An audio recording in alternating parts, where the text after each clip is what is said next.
కృష్ణకుమారి గారు, అసలు ఈ సినిమాల్లో ఈ బూతులు లేకుండా ఆడవా సినిమాలు? ఎందుకు డబుల్ మీనింగ్ డైలాగ్స్‌తో, వెకిలి వేషాలతో సినిమాలు వస్తూ ఉంటాయి? మంచిగా తీస్తే సినిమాలు ఆడవా? అంటే మేము మంచిగా తీస్తే చూడరు అని వీళ్ళు అంటారు. హ్మ్. వీళ్ళు ఏమంటారంటే మరి అసలు మంచిగా తీయొచ్చు కదా వాళ్ళు, హ్మ్. మేము అలానే చూస్తారని వీళ్ళు ఎలా డిసైడ్ చేస్తారు అని వీళ్ళు అంటారు. హ్మ్. కానీ ఒకటైతే వాస్తవం, ఒకప్పుడు ఎప్పుడు అక్కినే నాగేశ్వరరావు గారు కూడా అన్నారు ఈ మాట. హ్మ్. ఏంటంటే పలానా సినిమాలే తీయండి అని చెప్పి ఎవ్వరూ బూత్ సినిమాలు తీయండి అని ఉద్యమాలు చేయరు, హ్మ్. మాలాంటి వాళ్ళతో సహా. అవును. దేనికి ఉద్యమాలు చేస్తాం? బూత్ సినిమాలకు వ్యతిరేకంగా ఉద్యమాలు జరిగినాయి కానీ బూత్ సినిమాల కోసం ఉద్యమాలు జరగలేదుగా. అవును. అంటే దీని అర్థం ఏంటి? బూతులు లేకుండా, ద్వంద్వార్థపు మాటలు లేకోకుండా నీట్గా పిక్చర్స్ తీస్తే జనాలు చూస్తారు. హ్మ్. మీరేం చేస్తున్నారు? మీకు ఆశ, దురాశ, ఇంకేమన్నా ఉంటే ఆశ, హ్మ్. పేరాశ, హ్మ్. ఇవన్నీ ఉండబట్టి నేను ఎక్కువ ఎక్స్పోజింగ్ పెట్టి ఇచ్చేసేసి మహిళలతోటి నేను ఎక్కువ బూతులు మాట్లాడిచ్చేసేస్తే నా సినిమా ఎక్కువ మంది చూస్తారు, నేను ఎక్కువ పామేసుకోవచ్చు, చీపిరి కట్టలతో ఊడ్చుకోవచ్చు అనే ఉద్దేశంతో వీళ్ళు ఇలా అలవాటు చేస్తున్నారనే అంటా నేను. హ్మ్. అలా కాని పక్షంలో అందరూ ఒకే రకమైన సినిమాలు తీశారనుకోండి, ఇప్పుడు మీరు సినిమా యూనియన్లో మీకు కావాల్సిన హక్కుల గురించి, మీకు కావాల్సిన రాయితీల గురించి హ్మ్. మీరు కూర్చుని అందరూ ఒప్పుకుని దాని ప్రకారం ప్రభుత్వాన్ని డిమాండ్ చేస్తున్నారా లేదా? అవును. మరి చేస్తున్నప్పుడు కొన్ని రూల్స్ రెగ్యులేషన్స్ పెట్టుకుంటానికి మీ అందరూ కలిసికట్టుగానే ఉంటున్నారు కదా. హ్మ్. మరి ఈ మంచి సినిమాలు తీసే దగ్గర కూడా కలిసికట్టుగా ఎందుకు ఉండలేకపోతున్నారు మీరు? అసలు ఎవరో చెత్త సినిమా తీయలేదు అనుకోండి, అందరూ మంచిగా చూస్తున్నారు అనుకోండి, జనాలు ఏం చేస్తారు? మంచిగా చూస్తారు. ఖచ్చితంగా అవే చూస్తారు. ఎందుకంటే సినిమా ప్రభావం సమాజం మీద చాలా ఉంటుంది. ఖచ్చితంగా ఉంటది, అందులో డౌటే ఒక లేదు. భారతీయుడు సినిమా వచ్చినప్పుడు ప్రతి భారతీయుడు మేల్కొన్నాడు, అబ్బాయి ఇంత మంచి సినిమా వచ్చింది, ఇలా ఉండాలి, అవినీతికి వ్యతిరేకంగా లంచగొండితనం లేకుండా ఉండాలి అని అందరూ స్వాగతించారు. సో అలాంటి మంచి సినిమాలు అనుకున్నారు. ఎంతమంది దాన్ని ఫాలో అయ్యారు లేదు అనేది వేరే విషయము. ముందైతే ఇప్పుడు ఒక విత్తనం వేసి మొక్క అయిన వెంటనే కాయలు రావు కదా. అవును. ఒక విత్తనం అంటూ అసలు వేస్తేనే ఒక మొక్క అనేది వస్తుంది. మొక్క అనేది పెరిగి పెద్ద అయ్యి మహావృక్షం అయితేనే కాయలు పళ్ళు వస్తాయి మనకి. అందుకని అసలు మీరు ఒక మొక్కే వేయకోకుండా కాయలు రాలేదు, ఫలాలు రాలేదు అంటే ఎలా కుదురుతుంది? మార్పు ఇండస్ట్రీలోనే రావాలి. ఇండస్ట్రీలో వస్తేనే ఆ మార్పుని ప్రజలు ఇష్టం ఉన్నా ఇష్టం లేకపోయినా వీళ్ళు ఆదరిస్తారా ఆదరించరా అనేది తర్వాత విషయం. మీ డ్యూటీ మీరు చేశారా లేదా? మీరు అసలు మొదటి వారంలోనే డబ్బులన్నీ పిండేసుకోవాలి, మిక్సీలో వేసి వడకట్టేసుకోవాలి అనే ఉద్దేశంతో వందల థియేటర్లో మీరు సినిమాలు వేసుకుంటున్నారు కదా. వేరే వాళ్ళకి బెనిఫిట్ షో కాదు, అదేదో ప్రీమియర్ షోలని అవని ఇవని టిక్కెట్లు ఎక్కువ పెట్టి అవి ఫ్యాన్స్ జేబులు కొల్లగడుతున్నారు. కానీ మొదటి 2 వారాలు టికెట్ రేట్లు పెంచుకుంటున్నారు ఒకటి. ఇంకోటి ఎక్కువ థియేటర్లో స్క్రీన్లు ఎక్కువ వేసేస్తున్నారు. అంటే ఏంటి? మీ సినిమా ఆడేటప్పుడు ఇంకో సినిమా రిలీజ్ అవ్వకూడదు, ఇంకొకటికి ఛాన్స్ ఉండకూడదు, మీకే స్క్రీన్లన్నీ మీకే ఉండాలి. ఈ సినిమా చూసేవాడికి దిక్కు దివాణం లేకోకుండా అన్ని థియేటర్లోనూ ఈ సినిమానే ఉంటే చచ్చినట్టు ఈ సినిమానే చూసేటట్లు ఈ సినిమా చూపించటం కోసం ఇప్పుడు నిన్న శివాజీ మాట్లాడిన అట్లు ఆ సినిమా అట్నేంటి కదా, ముందు షోలు ప్రీ రిలీజ్ ఫంక్షన్లని, ఆడియో రిలీజ్లని, ఇంతకుముందు ఈ సోదంతా ఏం ఉండేది కాదు, డైరెక్ట్గా సినిమానే రిలీజ్ అయ్యేది. ఆ టైంలో కావాల్సినంత ఆ సినిమాలో ఏం మసాలా ఉందో ఏమి లేదు అదంతా చెప్పి గొప్పలు చెప్పి రివ్యూస్ పాజిటివ్గా రివ్యూస్ రాయించుకుని మీరు ఎన్ని చెయ్యాలో ఎన్ని జిమ్మిక్కులు చేయాలో అన్ని జిమ్మిక్కులు చేసి మీరు డబ్బులు సంపాదించుకుంటున్నారు. ఖచ్చితంగా ఏ ప్రొడ్యూసర్ అయినా డైరెక్టర్ అయినా ఒప్పుకోవాల్సిన విషయం ఏంటంటే, మేము హీరోలైనా సరే మా మార్కెట్ పెంచుకోవటం కోసమే, మా వ్యూవర్షిప్ పెంచుకోవటం కోసమే, మాకు డబ్బుల కోసమే మేము ఈ సినిమాలు చేస్తున్నాము, సమాజ కోసం కాదు, కళామ తల్లి సేవ కోసం కాదు. అసలు కళామ తల్లి అనేది లేదు అని మీరు చెప్తారా? అసలు నిజంగా మీకు కళామ తల్లి మీద ప్రేమ, గౌరవం, ఇష్టం అన్నీ ఉంటే కళామ తల్లిని ఒక ప్రకృతితో పోలిస్తే ఒక స్త్రీగా తల్లి ముద్దు బిడ్డలని అని చెప్పుకునే మీకు కళామ తల్లిని ఎందుకు ఇంత భ్రష్టు పట్టిస్తున్నారు? సినిమాలో ఈ వల్గర్ డైలాగ్స్ ఎందుకు, డబుల్ మీనింగ్ డైలాగులు దేనికి, ఇవన్నీ ఎందుకు చేస్తున్నారు? మరి వాటన్నిటి గురించి మాట్లాడకుండా శివాజీ ఒక అప్కమింగ్ హీరోయిన్లు ఏం చేయాలో, ఏం బట్టలు వేసుకోవాలో చెప్పి అన్నిటికీ సర్వరోగ నివారిణి అన్నట్లుగా చెప్పుకుంటూ వచ్చేసాడు. ఇప్పుడు ఈయన పెద్ద సినిమా పండితుడు.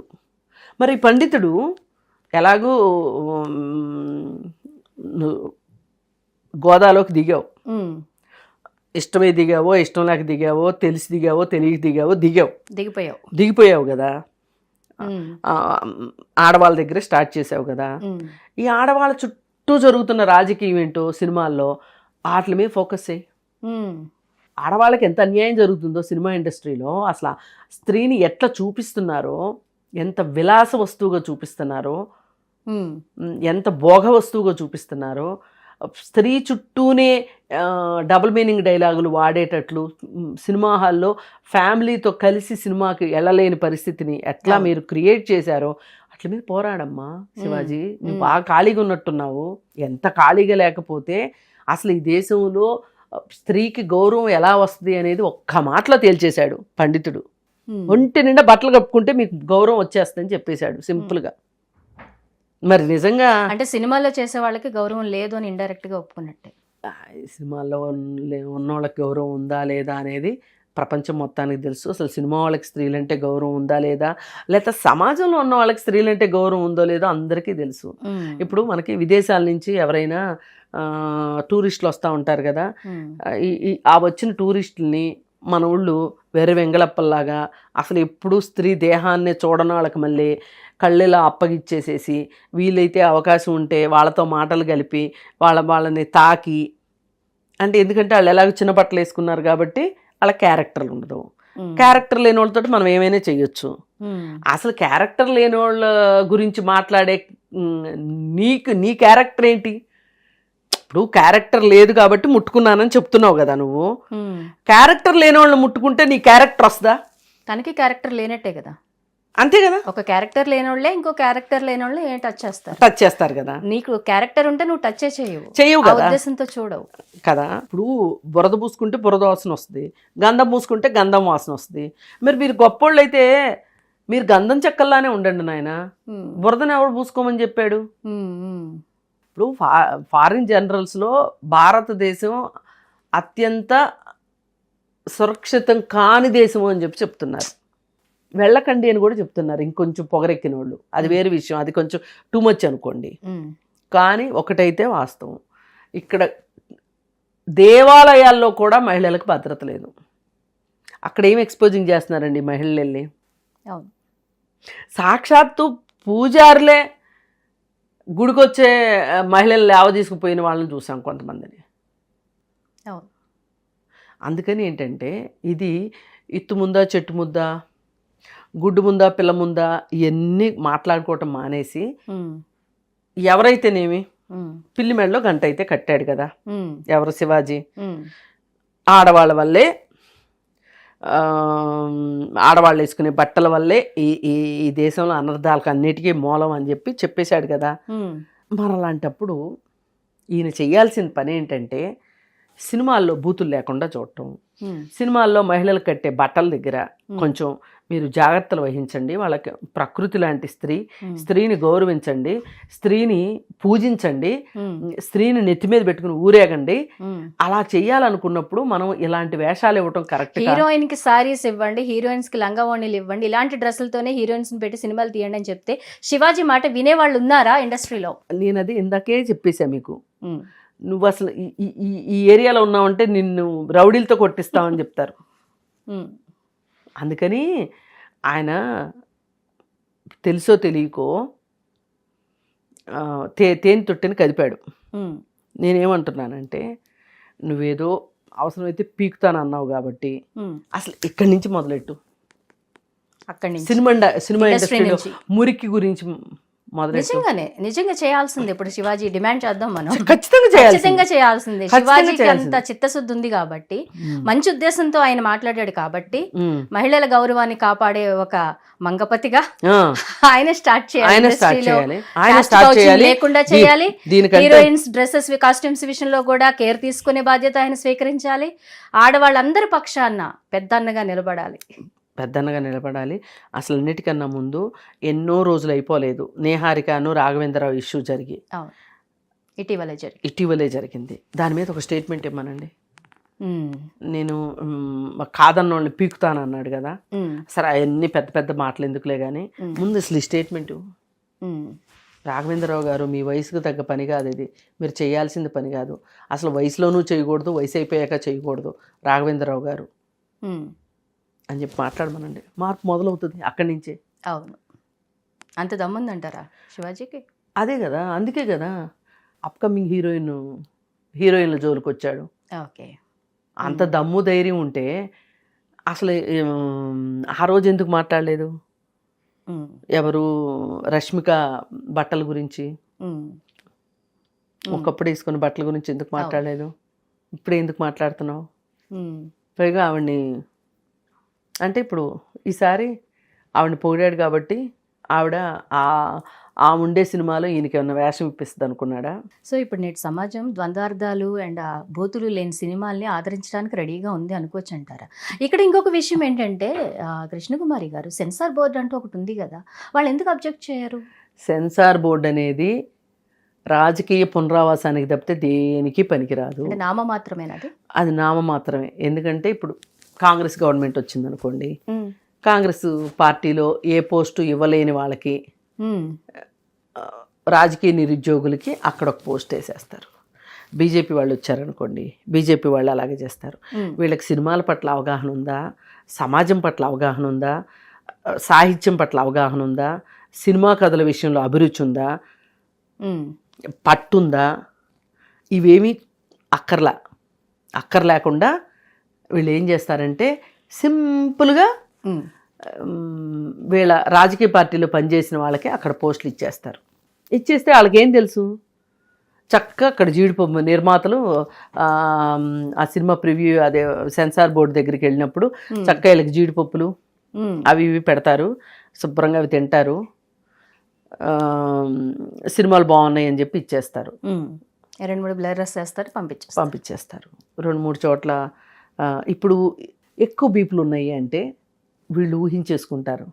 అవును, అక్కడ బూత్ ఉందిగా మనసు అని, అలా బీపులు వచ్చేటట్లుగా చేసుకుని, ఇది కూడా ఒక స్ట్రాటజీ. ఊహకు అందని కూడా ఊహకు అందించేదే సినిమా. అట్లాగే ఇట్లాంటివన్నీ కూడా. అందుకని ఇంత రొచ్చులో కూర్చుని మనం మాట్లాడుకుంటూ ఏ ఒక్కళ్ళ వల్లనూ దుర్వాసన వస్తుంది, మిగతా అంతా బాగానే ఉంది అని చెప్పే శివాజీ లాంటి వాళ్ళు సినిమా ఇండస్ట్రీ మొత్తంలో ఉండటం వల్లనే ఇంత కంపు కొడుతుంది సినిమా ఇండస్ట్రీ. అందుకని ఏంటంటే ముందు మీ ఇంట్లో బురదని శుభ్రం చేసుకొని మీ ఇంట్లో సువాసనలు వచ్చేటట్లు చేసుకోండి. కేవలం హీరోయిన్ల బట్టల వల్లే ఈ ప్రపంచం అంతా మునిగిపోతుంది, ఈ దేశంలో యువత అంతా చెడిపోతుంది అని అనుకోవటం కాకుండా, అసలు మనం ఏం చేస్తే ఈ యువత బాగుంటుంది, ఈ యువతలో కాస్త సంస్కారం అనేది ఒకటి వస్తుంది. ఏ దేశం నుంచి ఒక విదేశీయురాలు వచ్చినప్పటికీ కూడా ఆమెని గౌరవంగా చూస్తారు, పోనీ గౌరవం ఇవ్వక్కర్లా, సాటి మనిషిగా చూస్తారు, కొంచెం మానవత్వం ఉండే వాళ్ళలాగా వ్యవహరిస్తారు అనేది. ఆఖరికి జంతువులకు కూడా రెండో జంతువు కన్సెంట్ పట్ల ఒక అవగాహన ఉంటుంది మనం గమనిస్తే. మనిషి దగ్గరే, ఎందుకంటే మనిషి తను చేసిన దాన్ని సమర్థించుకోగలడు కాబట్టి, ఒక అత్యాచారానికి ఆమె బట్టలు సరిగా చేసుకోలేదు అని చెప్పగలిగే తెలివితేటలు మనిషి దగ్గర ఉన్నాయి కాబట్టి మనిషిలా ప్రవర్తిస్తున్నాడు. నేను ఒక మాటను చాలా అందంగా చెప్పగలను అని బూత్ రూపంలో చెప్పగలిగిన తెలివితేటలు ఉన్నాయి కాబట్టి మనిషికి ఇలా కొనసాగుతుంది. సో ఆ తెలివితేటలు సమాజ ఉద్ధరణ కోసం ఉపయోగిస్తే చాలా మంచిది. హిట్ టీవీ యాప్, ఇందులో short news, live news, entertainment shows, movies, digital magazines తో పాటు మీ జిల్లా వార్తలను కూడా ఫ్రీగా చూడొచ్చు.